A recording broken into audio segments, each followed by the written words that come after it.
growing up as a child of immigrants, it's a little bit difficult, and it's a tradition of American letters to write about that, with one foot in the mother country, another foot in the United States, and the struggles in between.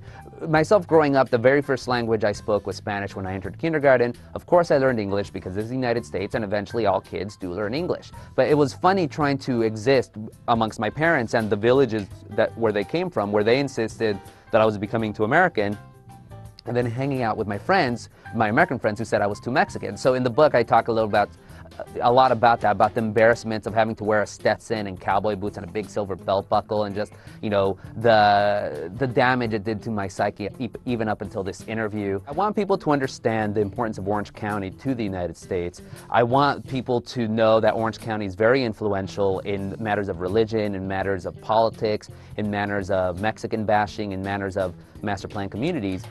But the more important thing that I want people to get from Orange County, the book, is my family's history, to realize that Mexicans aren't the stereotypes that people make them out to be, that Mexicans can go to college, that Mexicans can succeed, can own their house and not default like so many other people, that Mexicans really are no different and as boring as a regular American. Today as yesterday, immigrants still come into communities where the community is going to foster them. They're going to go to what's natural to them. The immigrants themselves are going to try to keep as many of the customs of the motherland as possible, and their children, they're going to be expected to keep those customs, but as the child gets older, every year after year after year, they're going to be losing those traditions. And it's the same thing that's been happening when immigrants came across the Atlantic centuries ago, when they came into Ellis Island and settled in New York.